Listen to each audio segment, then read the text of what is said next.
बिस्मिल्लाहिर्रहमानिर्रहीम। Suhail Zubair tech solo soft channel की जानब से आपको वेलकम करता हूँ। CS202 fundamental of front end development, इसका ग्रेडेड डिस्कशन बोर्ड है। ये आपको GDB में जाके पेस्ट करना है।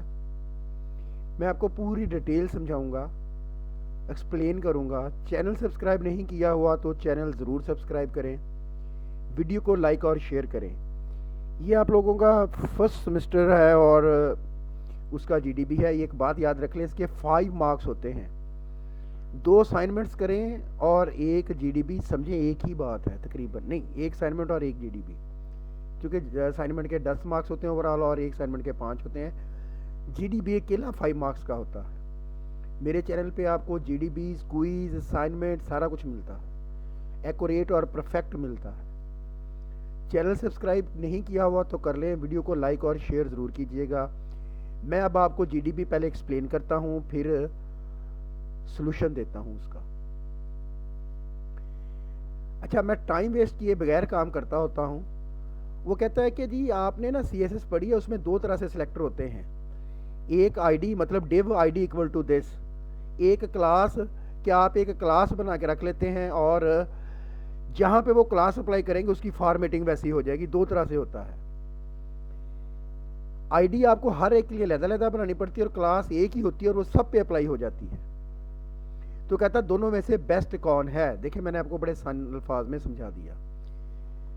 Your task is to share opinion on whether you would prefer using ID selector और class selector for styling of the elements on this website and provide solid reason for your choice.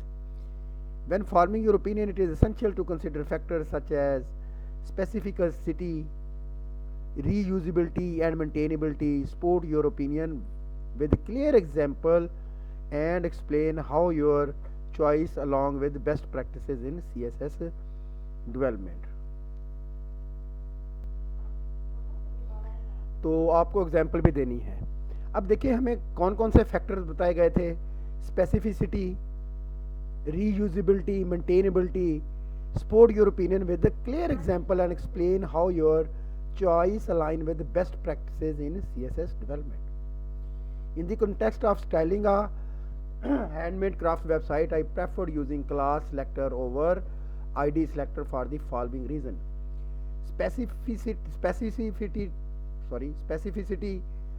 Class selector have lower specificity, offering flexibility for global changes and reusability. ID selector with higher specificity are less adaptable for widespread styling adjustment. Reusability मतलब कितनी बार वो use हो सकती है। Class जितनी बार मर्जी use कर लें, ID हर बार नया लिखना पड़ेगा। Class selector promotes style reusability for common elements like button and chords. ID selector are less practical for reuse, potentially leading to duplicate or overridden style. Maintainability.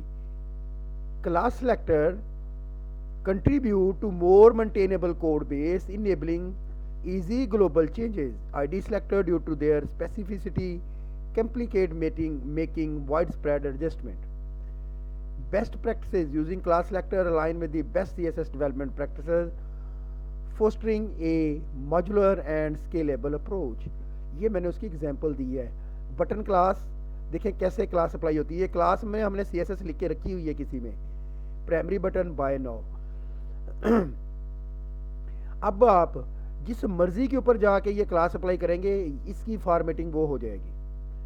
Div class product card, तो वो उसके ऊपर apply हो जाएगी। अब देखिए ID के लिहाज से, अब ये ID आपने इस बटन पे अप्लाई की है तो दूसरे पे या तो ये डुप्लीकेट हो जाएगा या ओवर रिडन आपको करना पड़ेगा।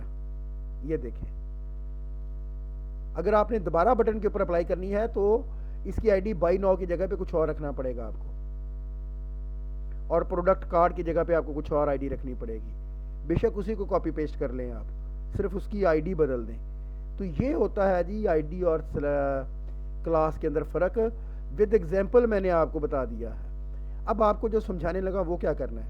मैंने ये हेडिंग्स के अंदर काम किया है, आप पैराग्राफ में काम कर लें। मेरा ही को कंटेंट लिख लें और पैराग्राफ में काम कर लें। आपको समझा के एक बेस्ट सोल्यूशन दिया है मैंने। चैनल को सब्सक्राइब नहीं किया हुआ तो चैनल ज़रूर सब्सक्राइब करें। वीडियो को लाइक और शेयर करना है आपने, क्योंकि इस चैनल के ऊपर आपको तमाम तरह का मटेरियल भी मिलता है मिड और फाइनल के लिए भी। तो दुआओं में याद रखिएगा। Best of luck. अल्लाह हाफिज़।